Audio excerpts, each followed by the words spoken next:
Prologue, a question that became a curse. The galaxy's deadliest empire had always thrived on fear. Worlds bent the knee before their fleets, and species trembled at the mere shadow of their banners. When they struck, they did not ask for surrender, they demanded submission. So when their warcruisers descended on the human colony of Orpheon Roman III, the act was almost casual. A demonstration, they called it. Orbital bombardments reduced cityscapes to molten glass. Human envoys, those few who pleaded for parley, were executed live on holofeeds, their deaths mocked as a lesson in futility. Civilian fleets attempting to flee were shredded like paper against the Empire's warships. And on every frequency, one phrase rang out from the mouths of their commanders. "Why don't you run, human?" They expected flight. They expected terror.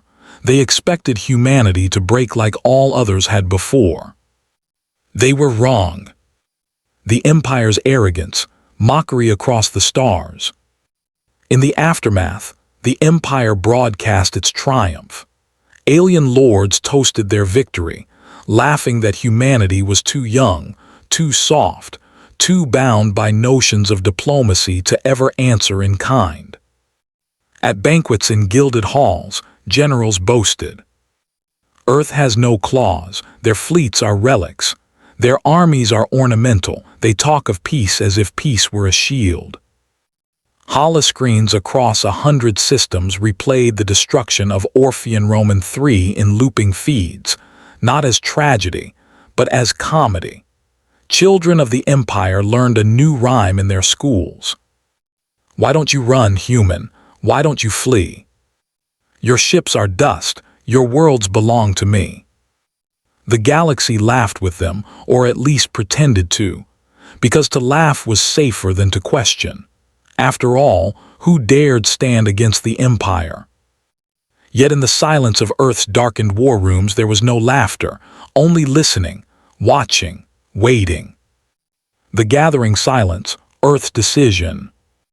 The survivors' voices carried across subspace, pleas, screams, silence where cities had once spoken. Earth heard them all. And then for weeks nothing. No reply, no threats, no declarations. Humanity became a shadow, silent, as if the Empire's taunts had carved away its will. The galaxy whispered that perhaps the Empire was right.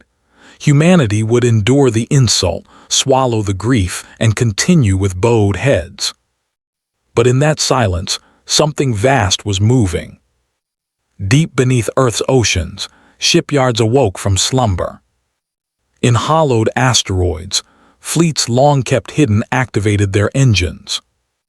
On Luna's dark side, dreadnoughts older than the Empire itself rumbled to life, updated and reforged for a single purpose.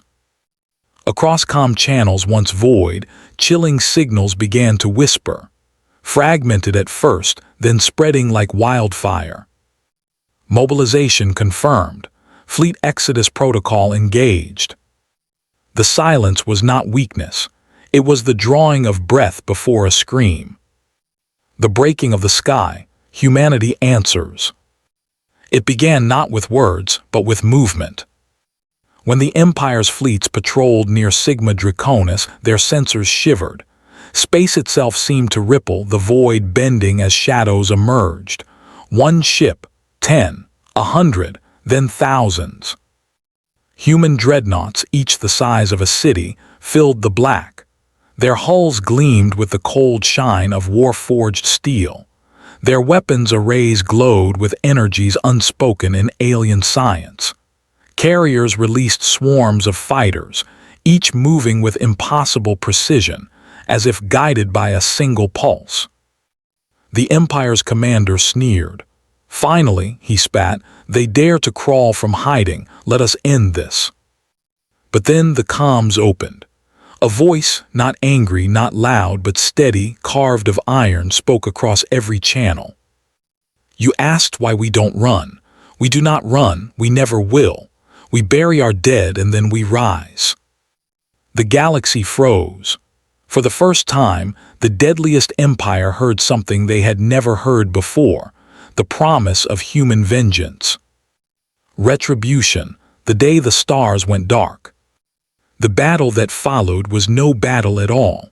It was a slaughter. Human fleets advanced in silence, their formations vast enough to eclipse suns. Orbital strikes did not merely bombard worlds, they rewrote landscapes, searing entire continents in sheets of fire. Empire fortresses thought unbreakable collapsed in minutes, their shields torn apart by weapons designed not to fight, but to end. Armies landed on occupied worlds, not as invaders but as storms. Soldiers in exosuits, eyes glowing beneath steel helms, moved like inevitability itself. Empire troops fired, screamed, charged, and broke. Cities surrendered not after days of siege, but in hours, sometimes minutes, as humanity swept across them. Alien commanders begged for reinforcements. None came fast enough. Their fleets, once symbols of invincibility, were reduced to wreckage, drifting tombs in the void. And everywhere above burning capitals, human voices repeated the same line, broadcast on every frequency, hammered into every ear. "Why don't you run?" The phrase, once mocking, became the sound of terror. The shattering of an empire.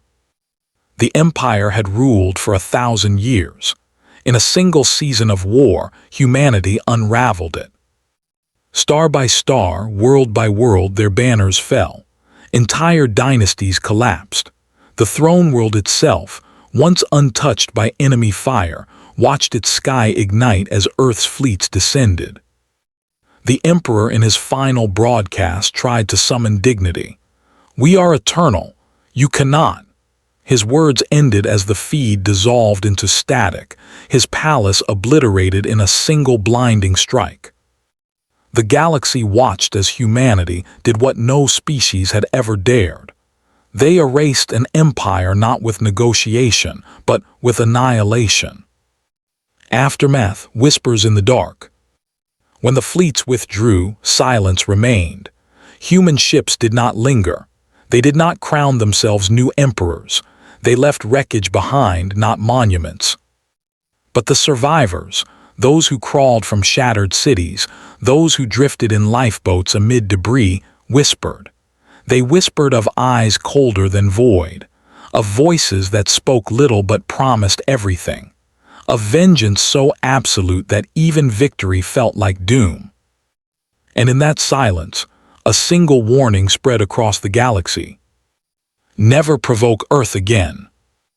Because humanity's patience was vast, they endured insult, they endured loss, they endured mockery. But when patience ended, vengeance came, and it was infinite. Epilogue: the curse fulfilled. The phrase that had once been a joke, a taunt, a sneer. "Why don't you run, human?" became forbidden. No child dared to speak it. No commander dared to recall it. To utter it was to tempt fate, to summon the storm. And yet, in the deepest corners of the galaxy, where survivors whispered in the dark, the question still lingered, not as mockery but as dread, because they knew the answer. Humans don't run. Humans endure. And when pushed too far, humans erase.